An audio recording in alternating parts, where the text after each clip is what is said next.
जय राम जय जय राम श्री राम जय राम जय जय राम श्री राम जय राम जय जय राम श्री राम जय राम जय जय राम श्री राम जय राम जय जय राम श्री राम जय राम जय जय राम श्री राम जय राम जय जय राम श्री राम जय राम जय जय राम श्री राम जय राम जय जय राम श्री राम जय राम जय जय राम श्री राम जय राम जय जय राम जय जय राम जय जय राम जय जय राम जय जय राम। प्रिय सियावर रामचंद्र की पवन सुत हनुमान की बोलो भाई सब संतन की सद्गुरुनाथ महाराज की।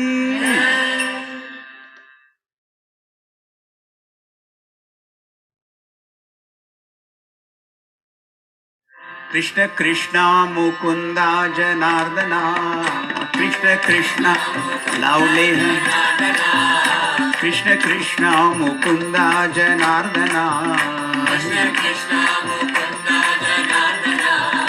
कृष्ण गोविंद नारायण हरे कृष्ण गोविंद नारायण हरे कृष्ण गोविंद नारायण हरे गोविंद नारायण हरे कृष्ण कृष्ण मुकुंदा जनार्दना कृष्ण कृष्ण मुकुंदा जनार्दना कृष्ण गोविंद नारायण हरे गोविंद नारायण हरे अच्युतानंद गोविंद माधवा अच्युतानंद गोविंद माधवा अच्युतानंद गोविंद माधवा अच्युतानंद गोविंद माधवा सच्चिदानंद नारायण हरे सच्चिदानंद नारायण हरे सच्चिदानंद नारायण हरे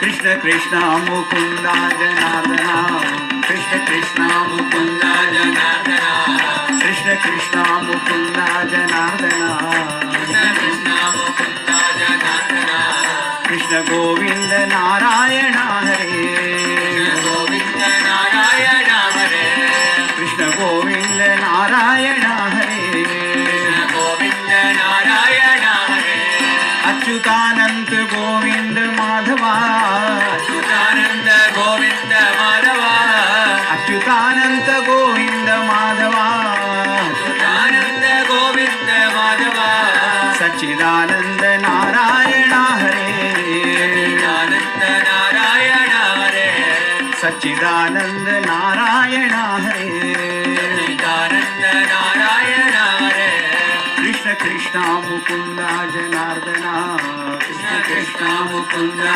जनार्दना कृष्ण कृष्ण मुकुंदा जनार्दना कृष्ण कृष्ण मुकुंदा जनार्दना कृष्ण गोविंद नारायण हरे गोविंद नारायण हरे कृष्ण गोविंद नारायण हरे गोविंद नारायण हरे कृष्ण गोविंद नारायण हरे गोविंद नारायण हरे कृष्ण गोविंद नारायण हरे गोविंद नारायण हरे। श्री कृष्णचंद्र भगवान की जय।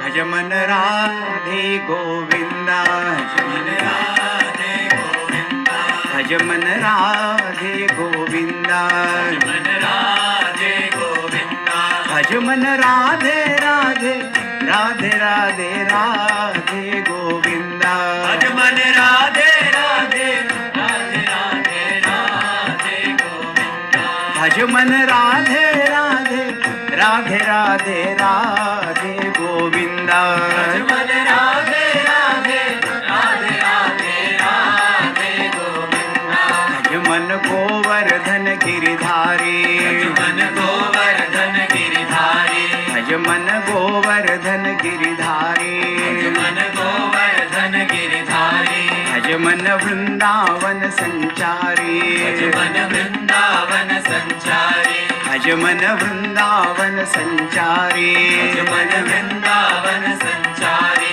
भज मन राधे राधे राधे राधे राधे गोविंदा भज मन राधे राधे राधे राधे राधे गोविंदा भज मन राधे राधे राधे राधे राधे राधे राधे राधे राधे गोविंदा भज मन राधे राधे राधे राधे राधे राधे राधे राधे राधे गोविंदा भज मन राधे राधे राधे राधे राधे राधे राधे राधे राधे गोविंदा भज मन राधे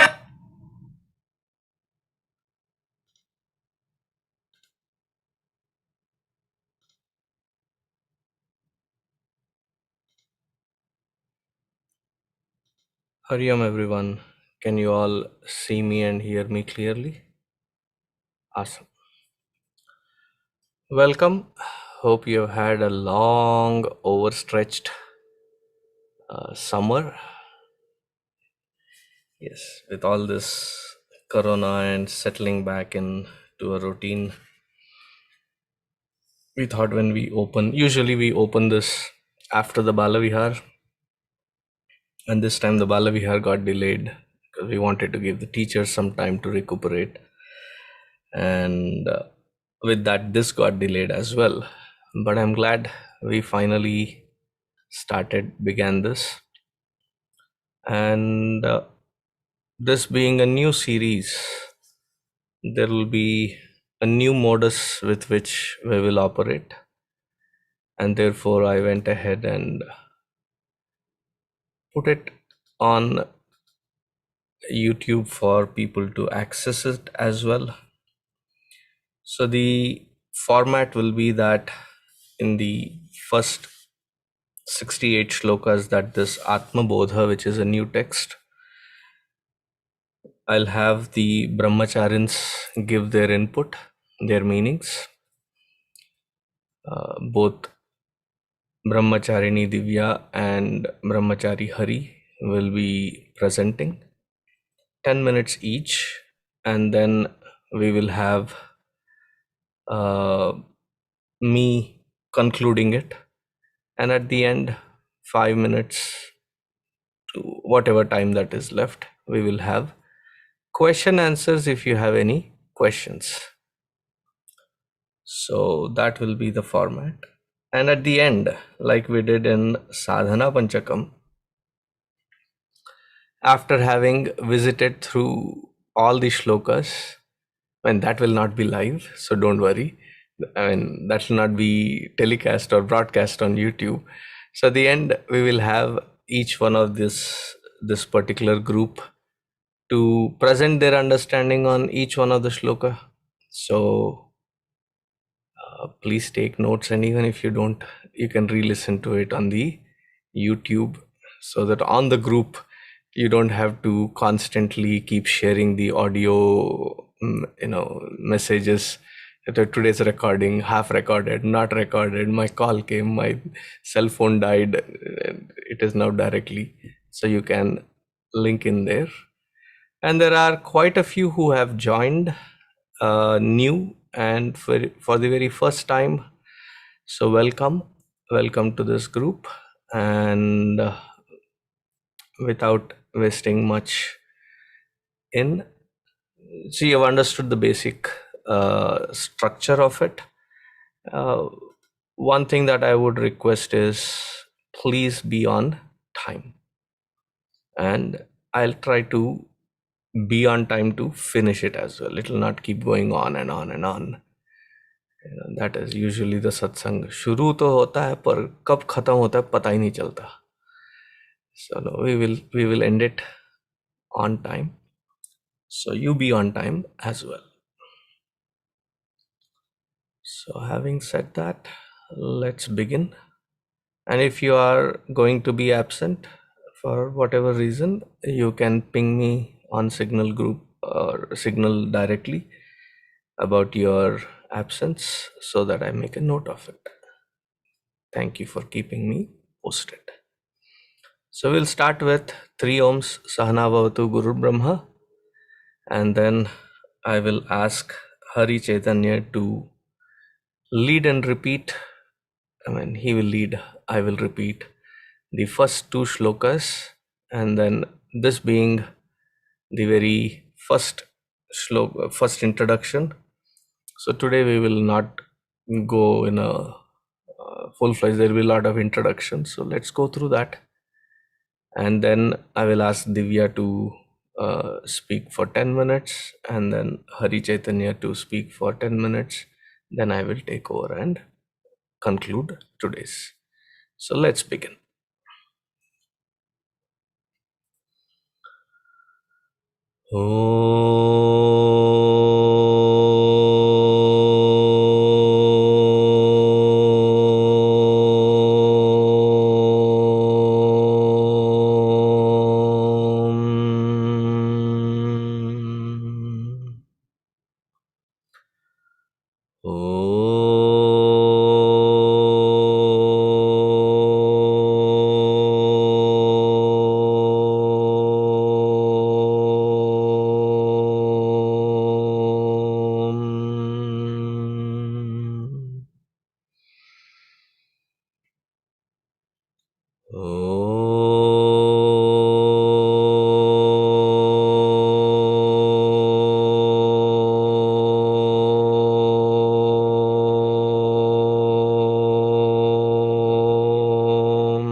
ॐ सहना भवतु सहनौ भुनक्तु सह वीर्यङ्करवावहै तेजस्विनावधीतमस्तु मा विद्विषावहै ॐ शान्तिः शान्तिः शान्तिः गुरुर्ब्रह्मा गुरुर्विष्णुः गुरुर्देवो महेश्वरः गुरुरेव परं ब्रह्मा तस्मै श्री गुरवे नमः तस्मै श्री गुरवे नमः.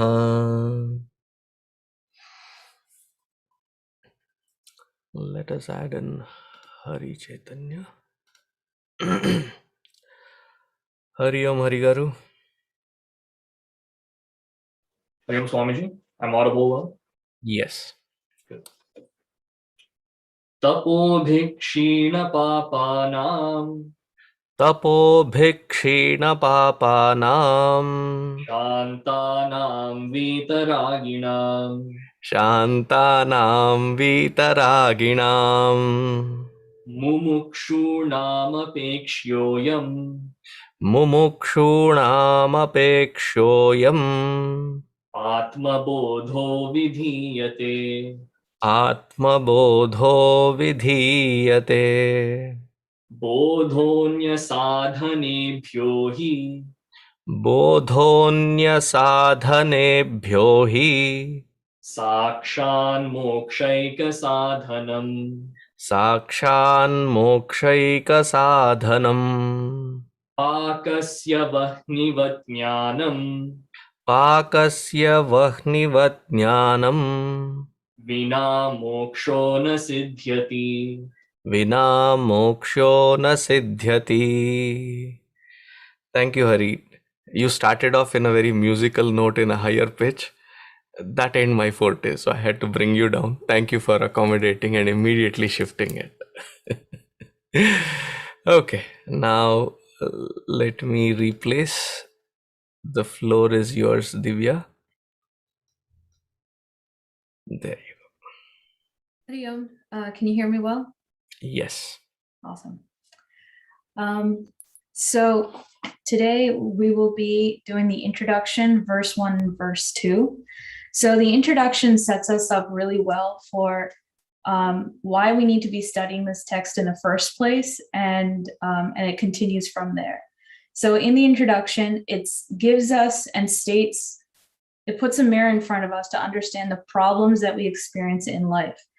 So life is riddled with all sorts of suffering that can include both physical and mental pain. Those are typically the two that we see. Physical pain is locus on us and our body, but our mental pain is far more subtle and can radiate out into the world around us to other people as well. So we try to escape or cope or try to solve these types of sufferings in life.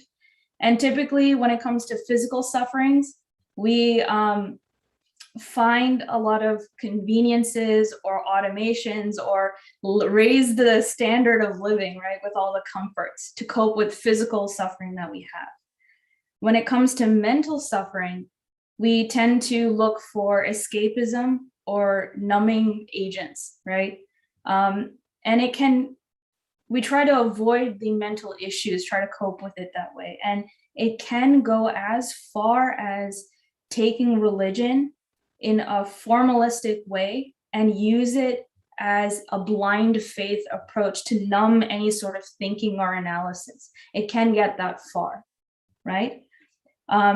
So does it solve the problem? No, these are just coping mechanisms, avoidant methods. They don't actually solve the problem.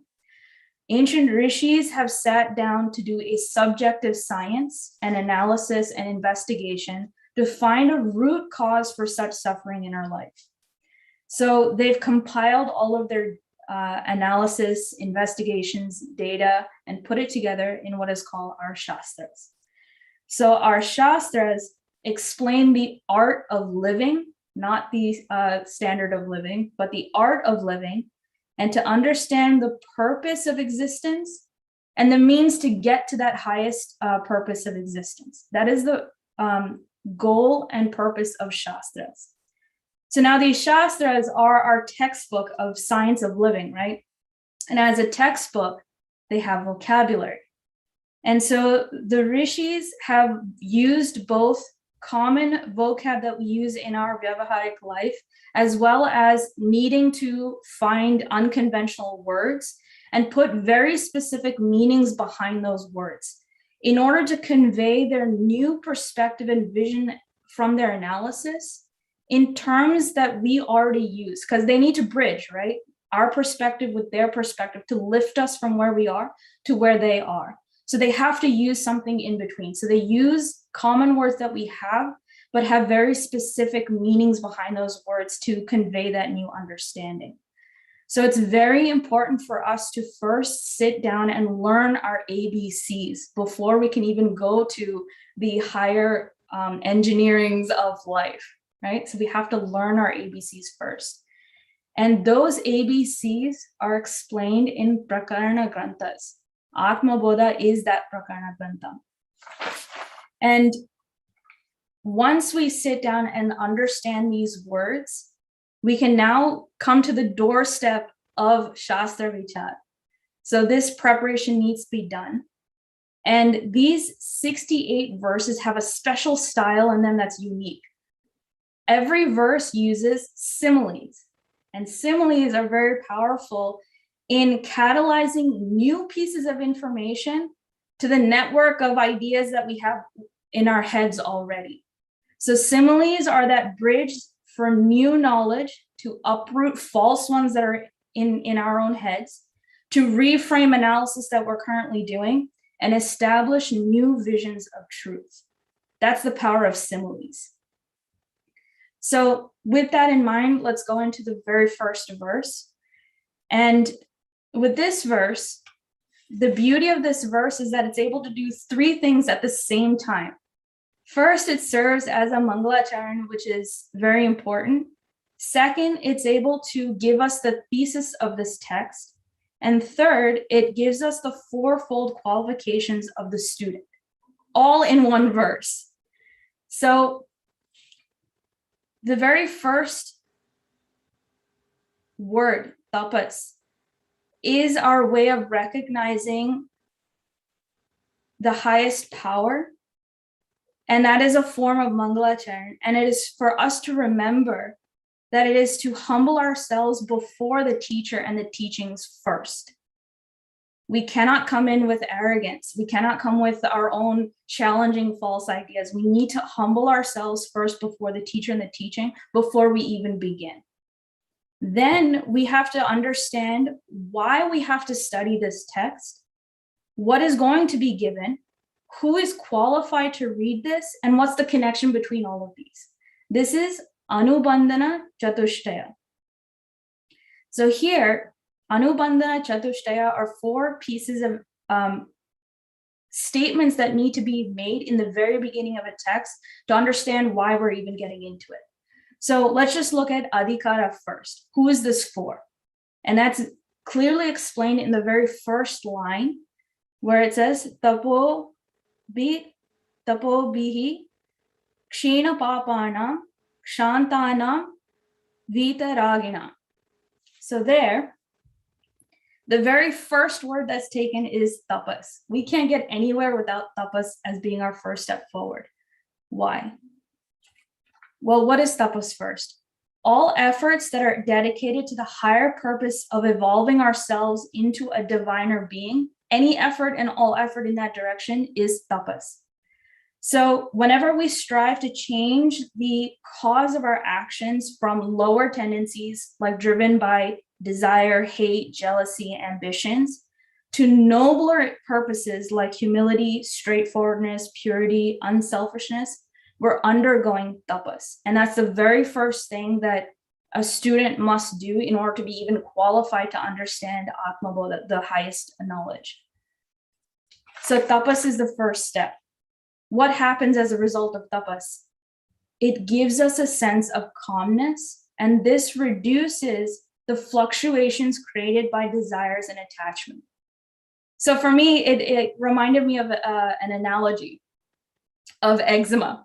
So if you have, a patch of skin on your arm that's really itchy, in order to begin therapy for it, you start with sanitizing alcohol wipe, right? And it burns like crazy. Tapas, it burns. But that is to clean up and sanitize what's going on. And after that burning is done, there's a sense of cooling and relief. Once you feel that relief, you don't want to itch again, for now. So there, the tapas of the burning results in a cool calmness, which doesn't instigate us to itch again with more desires and attachment. That's the first 3 words. So once that's done, we are now ready to apply this calm mind to vichara. But why should I even learn it in the first place? Why should I study the self? And that's where we come to mumukshutvam. I want moksha. That is why I want to study. And what do we want moksha from? From this suffering and this constant coping mechanisms that we have in life. That's not a solution. Remember that sanitizing alcohol wipe doesn't actually solve my eczema. I need a root cause. That just helped me to calm down, but the root cause still needs to be addressed. And that is where we talk about ātmabodha, and the knowledge of the self is required. Now, when they listed all of this, right, saying that I need to be able to have this 4-fold qualification, have tapas, and all of this, I get really nervous. I'm nowhere near qualified to study this text. This is a prakarana grantha. I mean, let alone an Upanishad. Should I even be in this class? That nervousness comes up. No, stay. And it reminds me of what Gurudev had done for us. So Puja Tapovan Maharaj Ji often said that the Shishya must come to the Guru with qualifications and study. He deserves to study Atma Vichara. But Gurudev saw Devi Ganga, that she rushes to the plants and animals and farmers and gives them water, right? So Gurudev brought us this knowledge to even show us in the first place that we have to do Atma Vichara, that we're not doing well in life. We need to find the root cause. I do need to do all this tapas to get there. He shows us a map that I didn't even know existed. So that's the beauty of what Gurudev has done for us and has brought this text to us to even realize that I need to start this journey. So although we may not be completely qualified to study Vichara, we have to start. So now that we're given the map, we know what we need to do, and we can work on our qualifications as we continue to study this text. So it's doing both things at the same time. So now the next verse, the second verse, is kind of explains the sambandhana aspect of the qualifications of text, the sambandhana. What is the relationship between getting liberated and studying Atman? So ātmabodha, what's the relationship between the two? And it's stated here clearly that there is literally no other means of attaining liberation without the knowledge of Atman. How bad, like how strictly are you speaking like nothing else works? Absolutely nothing. Knowledge is the only means to getting moksha. The tapas we talked about, again, helps us develop our mind to such a state to receive the knowledge in the right state of mind, but it in itself is not actually going to give us liberation. So again, the beauty of a simile comes in again, and he gives us pakasya vaknivat jnanam. So that knowledge is like fire, which is essential for cooking. So you can't call food cooked unless it has been through the process of fire. Otherwise, it's raw food, and salad does not count as food. It's empty calories. So cooked food has to undergo the process of fire. Whether you call boiling, steaming, frying, it all involves fire, and it's necessary. So ātmabodha, the knowledge of the self, is the fire, which is the only way to gain moksha. So that's the meaning, the introduction, verse 1 and verse 2. Thank you, Divya. Hari, the floor is yours. Hari Om, everyone. Hari Om, Swamiji. Hari Om, good to see everybody. After a long summer, it's good to see everyone. You know, sometimes we see the Balvihar kids now after 2 years of not in person. They've gotten much taller over the past 2 years. Now, I don't think any of you have gotten taller in that time, but still good to see everybody. So as we start out looking at ātmabodha here, we find that, as Divyaji mentioned, in the very first shloka here, so much information is given as to why study this text, who is qualified to study this text, and what are the means to get to what this knowledge is saying. All of that given in one Anushtup Chandaha verse. And that's the magic of Bhagavan Shri Adi Shankaracharya. Of course, we've seen that so many places. So starting out, we see why study it. And it's for that one, mumukshuna, for those who are desirous of liberation and nothing else. And that's such a heavy statement right there from the beginning. If we look in the Vedas, there are so many different prakriyas given for so many different types of padas.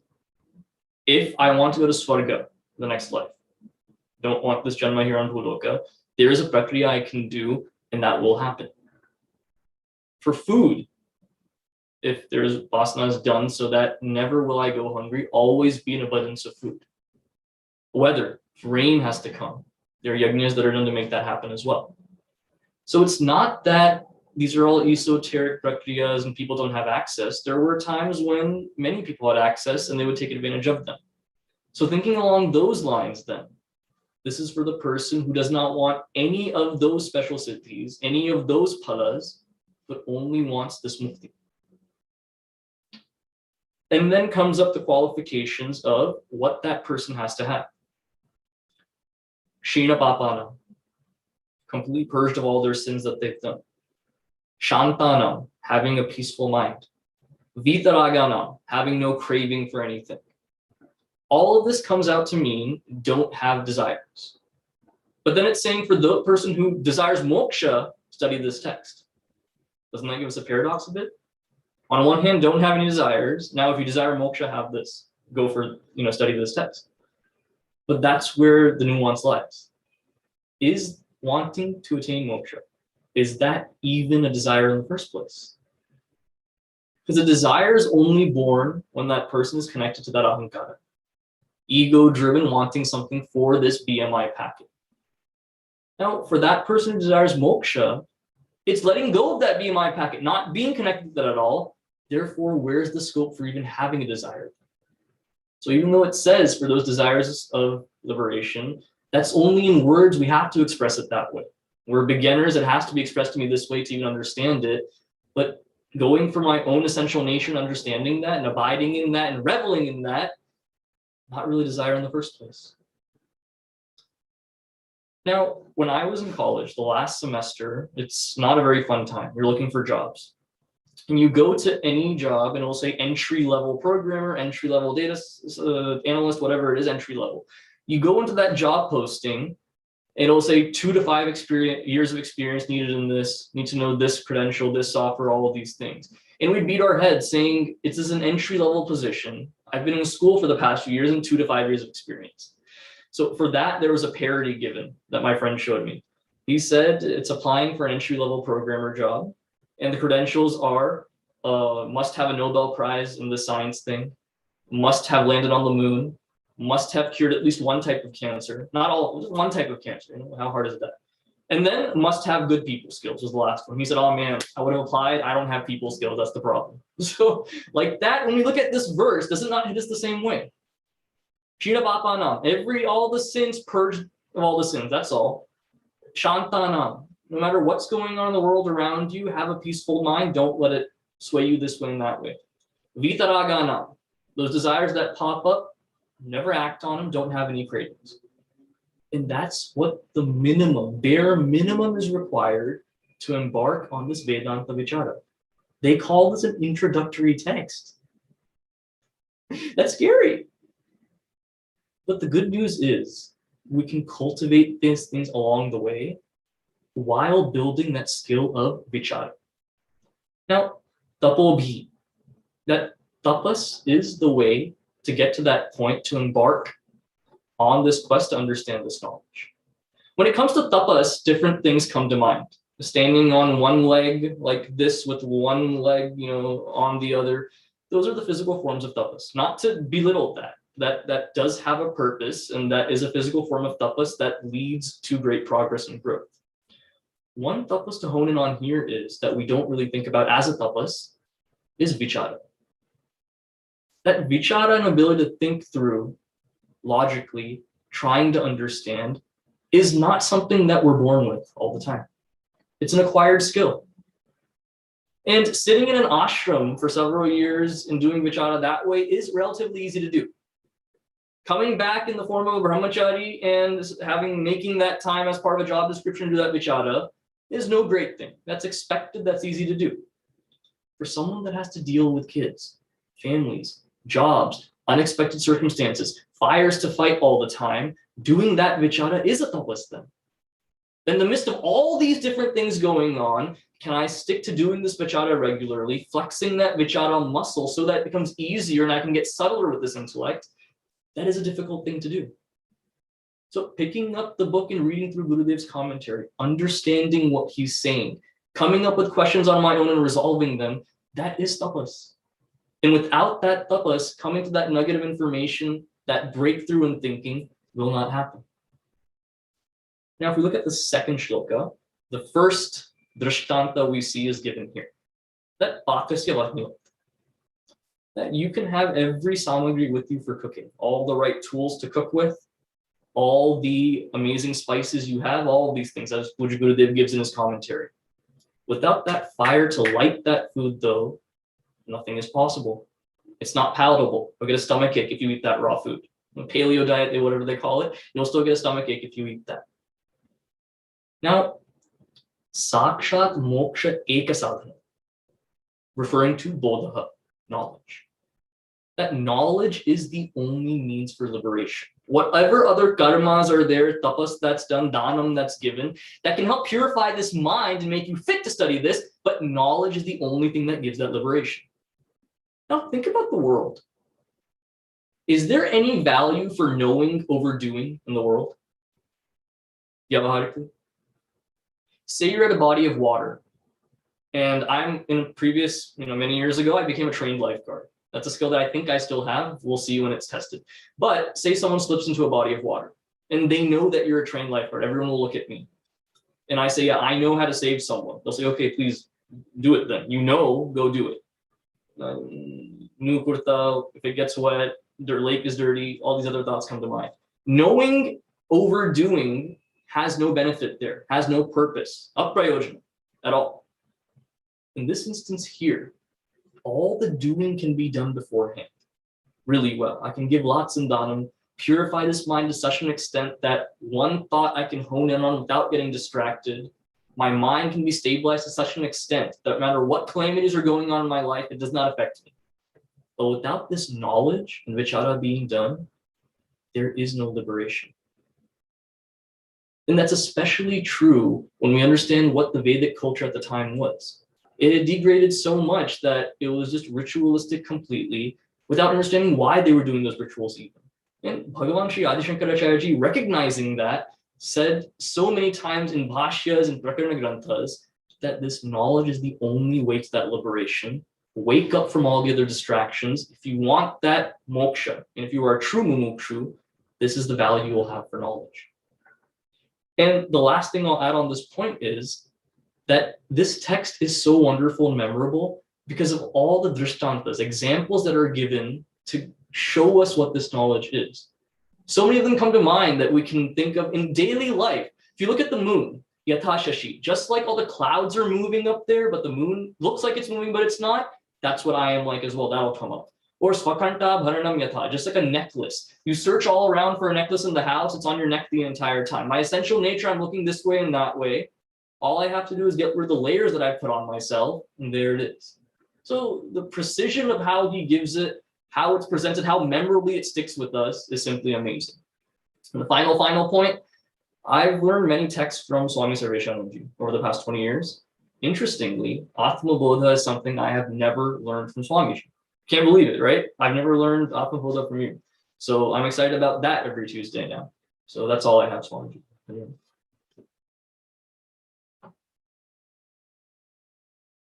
Thank you, Hari. Good opening and good introductions.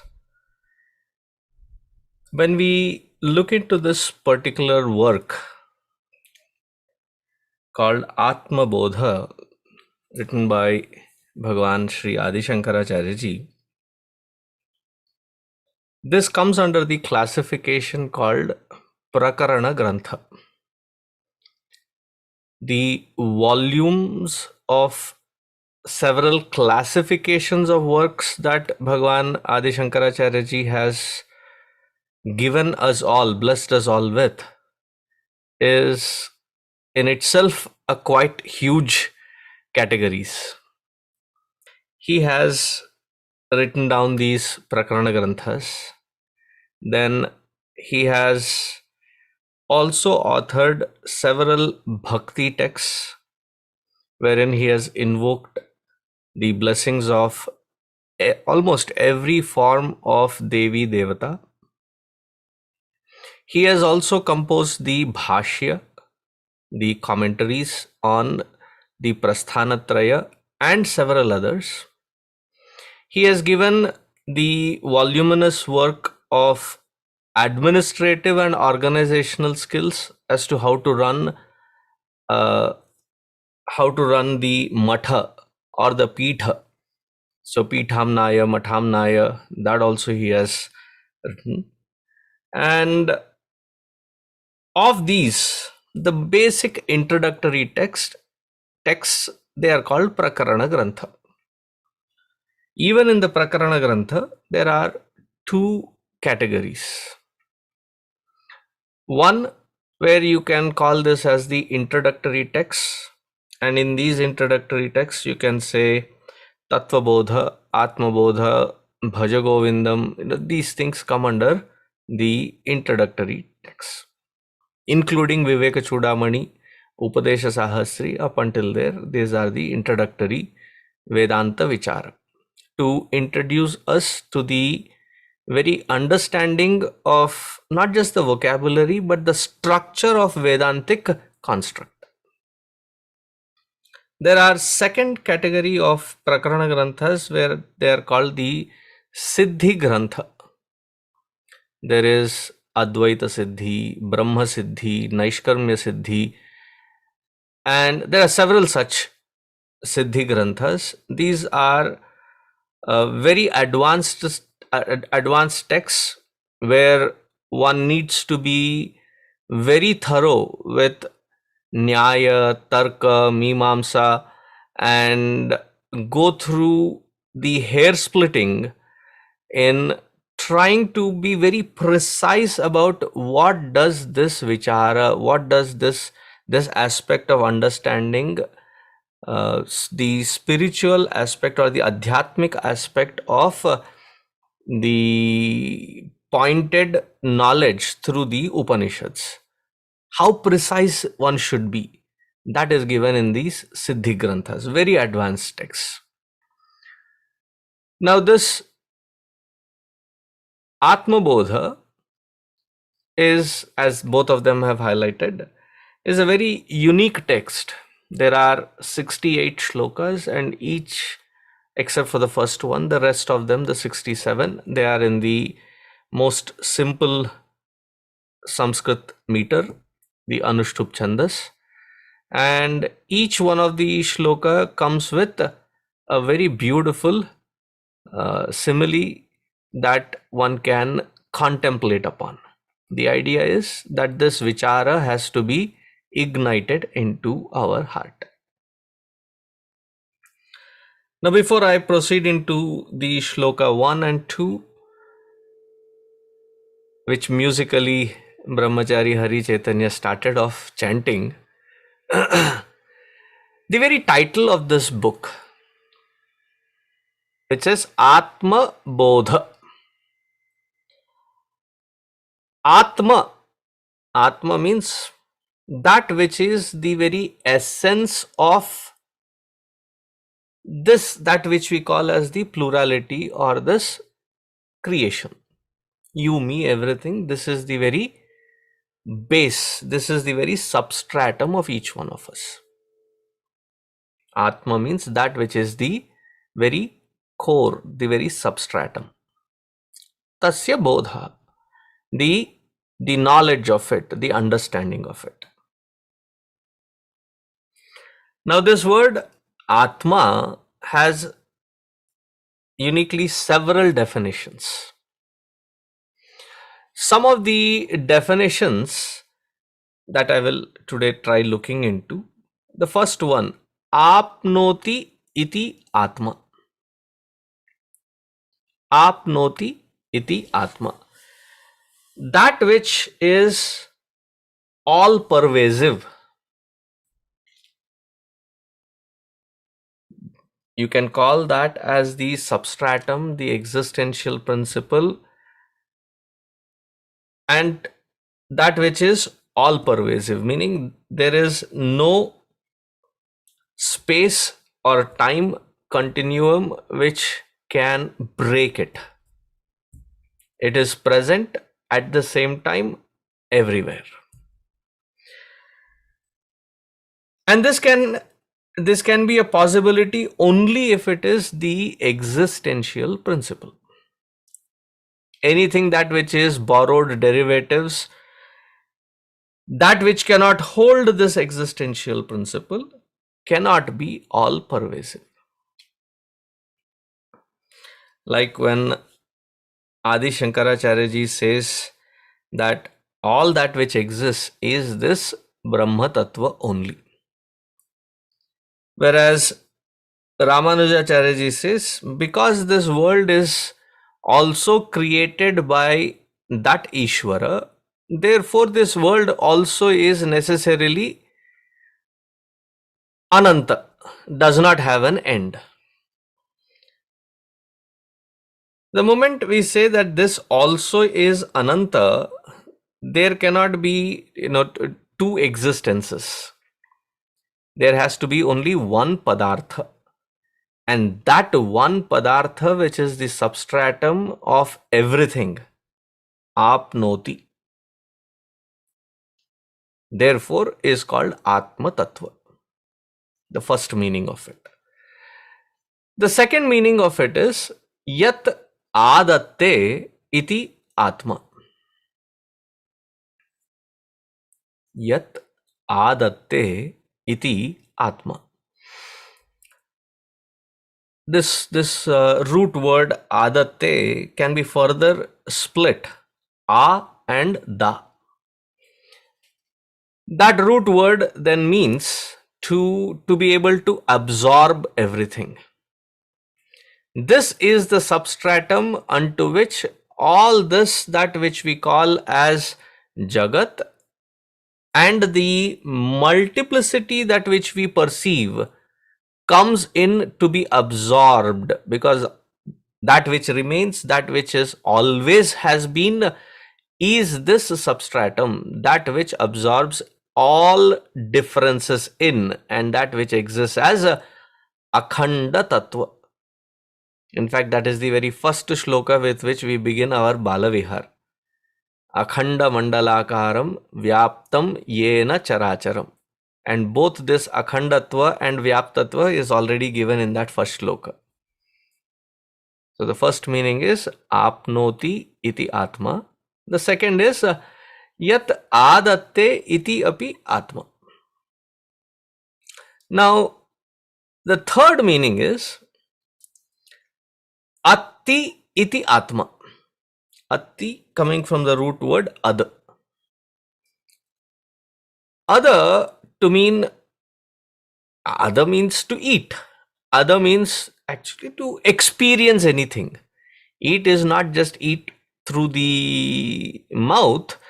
When we say that, experiencing the world of forms through the eyes. So the eyes are eating or consuming the forms. Therefore, we are called consumers because we consume. So consuming is not just the eating part. Atti, that which. So why is it called? Why is Atma called or defined as Yat Adatte iti? Atti iti Atma. Because the very presence of this Chaitanya enables this Sharira Mana Buddhi to function in its particular fields to experience what it has to experience. Then you say, oh, I don't believe in all these things. When you may not believe, fine. This Ishvara, Bhagavan and all these concepts, I don't believe. And then suddenly these people will go into complete tangent. It is this religion which has created more confusion and killed many. I am away from it. I am the new age which doesn't believe in this. Fine, theek hai. Whatever be the reason, you don't. Can you experience this world without this conscious principle empowering it and enabling the organs of perception, action, the mind and the intellect and the memory to be enlivened? Without that this is nothing but dead carcass. So that because of whose presence, just like the electricity, because of whose presence several instruments function in their particular field, similarly these instruments function in their particular field. So this is Atma. Tasya bodha. Bodha, to be understood. Bodha here meaning to be understood.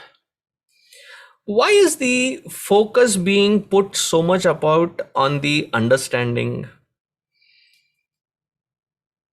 So for that, in the very first opening, the very title itself is so heavy. Bodha we are looking into because when we look at realizing our true nature, who is realizing? Atma or Atma Chaitanya Tattva does not need realization because it was never bound. The jada prapancha, the inert world, is jada, therefore it also doesn't care for this realization. Then who is it that requires this? This understanding has to happen because we are under a firm conviction in our buddhi, in our intellect, that I am limited, and and I am not aware of my own true nature.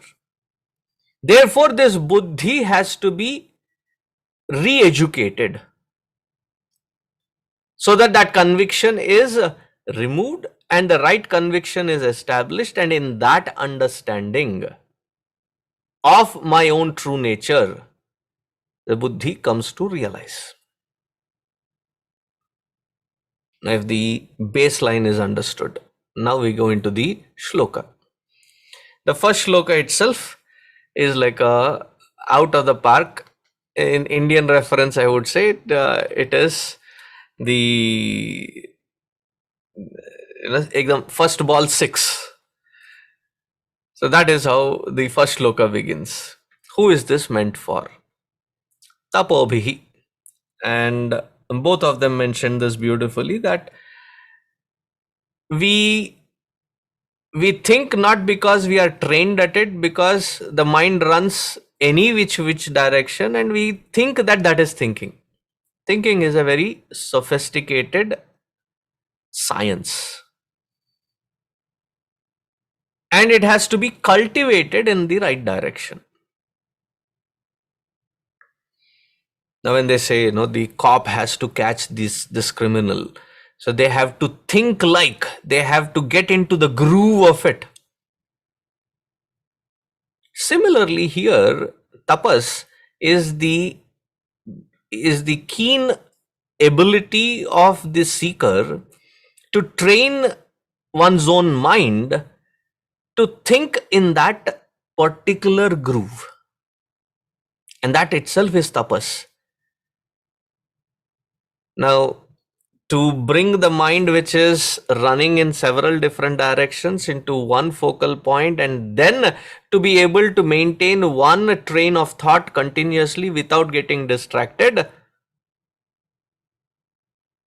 If you think that there is this dancer who is having a pot on her head and a brass plate that she is standing on and dancing while creating a beautiful design on the floor, it's outstanding, the result of it, and it requires amazing balance.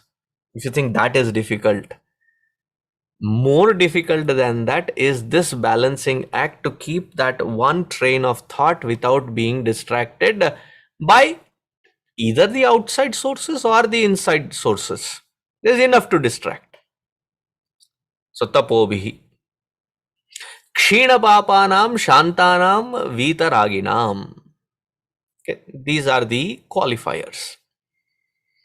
So quickly, kshenapapanam. Papa is not the act but the attitude behind it.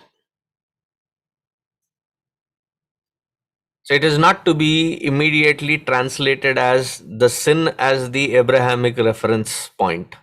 Now we are not talking about that aspect of sin. It is the very mind which is agitated because of the non-alignment of it.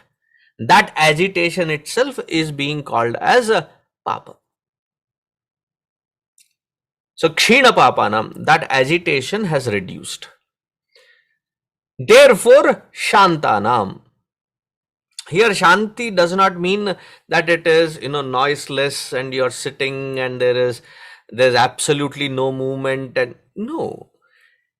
Shanti is more about coming to a point of understanding. Seated in that understanding, however the externalities may be going up and down, I am not shaken within. That is called shanti, having reached there. Then vitaraginam. Vitaraginam, how are you able to maintain that sense of focus? Because the filter is so strong that nothing can penetrate this filter of understanding to become a valid source of distraction. Filter of understanding. Now, how does one develop all this? It is indicative of something very, very, very important. That a student of Vedanta is qualified to understand and start practicing that Vedanta only after they have lived a meticulous life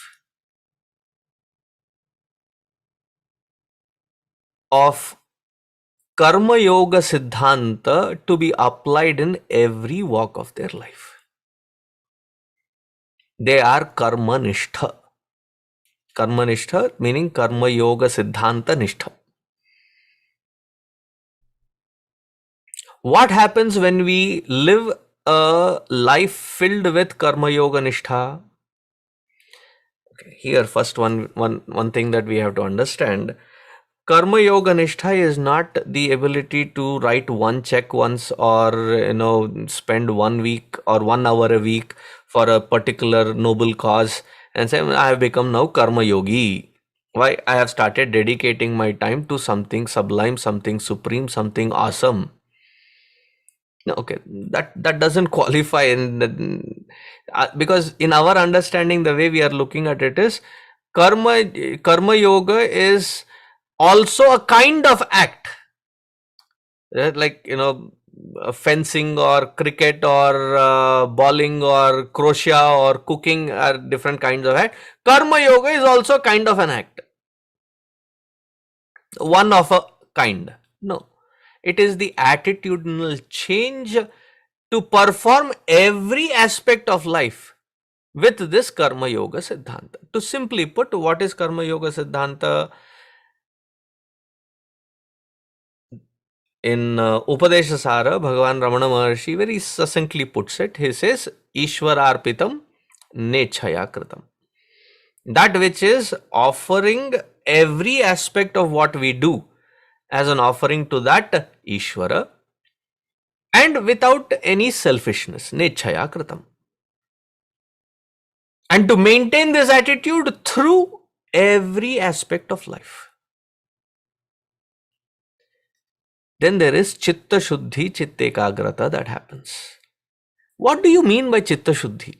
Like, you take a copper vessel or something and put some nice elbow grease in there and scrub it with tamarind and then polish it with some vibhuti and nice soft cloth and keep polishing it. The shine comes out.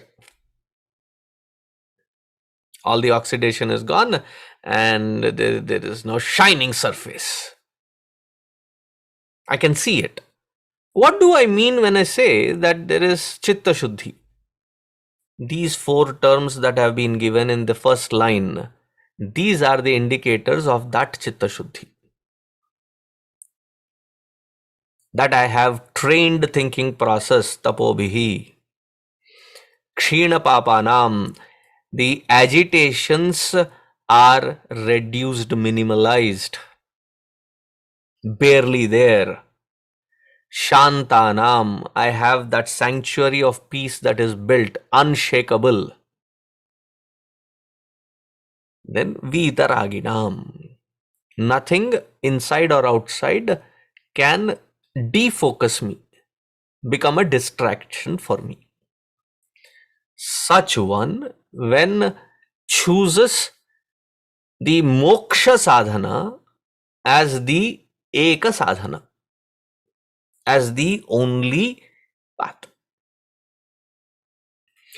We have 4 purusharthas: dharma, artha, kama, moksha. If moksha was a desire, it would have already been covered in the earlier one, which is kama. Right? But it is not. It has a classification of its own. Kyun? Because you can desire something which is not yours. Procure and secure. But moksha is not procuring, not securing, not acquiring, not creating. It is already that which is, and me knowing that I am it.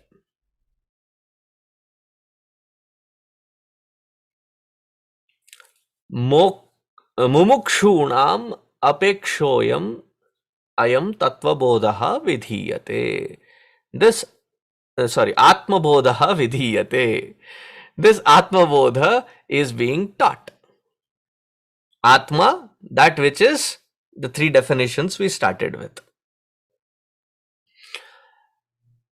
And for this sadhana, bodha anya sadhanebhyaha hi sakshan moksha eka sadhanam. This sentence has to be very clearly, uncorruptedly understood. There are no several paths to moksha. That which we are calling as the Atma Chaitanya Tattva, to understand and abide in it as my own true nature, is being called as moksha, wherein all the limitations are being given up. So to say, I'll do yoga also to have moksha, yoga here meaning the Ashtanga yoga. Karma also gives moksha, the bhakti also gives moksha. These are within the umbrella of that which we call our Sanatana Paddhati. There are those which are outside of this, that also gives moksha. No. Within the umbrella also we don't say that all these other processes helps us achieve the first line, first sentence perfectly. Tapobihi kshina papanam shantanam vitaraginam. That is what it helps. For the understanding to be assimilated, there is only one, and that is called bodhaha, jnanaha. Therefore, he emphatically beats this again and again and again. Nahi jnanena sadrisham pavitram vidyate, Bhagavad Gita. Jnanat evatu kaivalyam, the Upanishads. And the same knowledge is being said here. Jnanam vina mokshaha na siddhyati. Without this jnana, moksha being possibility that I have been touched by somebody. There was a flyer that I saw where I said, you don't need to do any sadhana. Our guru will do the sadhana, and in his presence, if you sit, you will be uplifted into moksha. Just by their touch, you will be uplifted into. Let us not be in this touchy business. Corona ka time hai. Let us come to the Siddhanta. The Siddhanta is that jnana vina mokshaha na siddhyati. Not possible. And the example given, pakasya vanhivat. Without fire, trying to cook something. There is this, the khichdi that was being made, that the pot was hanging somewhere, the fire was somewhere else. It doesn't happen. If that khichdi has to be cooked, then it has to be on that fire, and that fire has to be regulated for the khichdi to be happening. Similarly, without this jnana, there is no moksha. So that point has to be understood emphatically. So with that, we can come to the end of today's, the first opening discourse or sharing of understanding of ātmabodha. So this is how the format will continue. If you have any questions, please raise your blue hand and I'll come to you. If it is the very first class, very first discourse, तो स्वामी जी आपने उतना ज़्यादा confuse नहीं किया है, questions नहीं है, then you can prep your questions and post it on the Tuesday group, and I will answer them next week.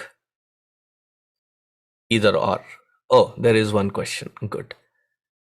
If you can unmute yourself, Amma, Nirja ji. Hari Om Swamiji. I just had a small clarification that I needed. There are many texts where Adi Shankara is supposed to have not really written them. Is ātmabodha one of? I mean, there's some controversy whether the Adi Guru really wrote them or not. Is ātmabodha one of the texts where there is such a controversy? Uh, Bhagwan Adi Shankaracharya ji wrote so many in so many different styles and formats. The modern day evaluation of trying to understand based on a particular style, because if you look at Saundarya Lahari versus Bhaja Govindam, they're two different styles. The very expression and the use of vocabulary and everything. And based off of it to say that it was written by somebody else or not is quite a tall claim. That will not be working with Bhagavan Adi Shankaracharyaji's volumes of work. How do we know that the works are authentic and by Bhagavan Sri Adi Shankaracharyaji? The very immediate set of students, they have compiled and they have referred to all the works that Bhagavan Bhashyakara has done. And those lists include ātmabodha, and therefore beyond doubt it because it appears so simple, people usually say, oh, it may not be Adi Shankaracharya's style of working because his Sanskrit is different here. No, but this is a mentioned book in the list of his work, and it has been referred to by his own immediate students and is attributed to his authorship. So I've covered both aspects, that it is his authorship, and the reasons why people say that it is not his authorship is because of the Sanskritam and the simplicity that he has used. Well, he has several styles, and this is the unique style for this particular work. Hope that answers your question, Amma. If there are no further questions, you can please post your questions on the Signal group and I'll take them next week. Definitely. We will wind up and conclude with Shanti Patha. Thank you all for joining. Let us say our Shanti Patha. Om Purnamadaha Purnamidam Purnat Purnamudachyate Purnasya Purnamadaya Purnameva Vasishyate. Om Shant Shant Shanti. Harihi Om Shri Gurubhyo Namaha. Harihi Om. Take care, everyone. And those of you who have joined us very new to this group, if you have any questions with regards to this group in the group Signal group, please ask your questions with regards to that. I will try to answer them as well. See you next week, 6 to 7 with ātmabodha.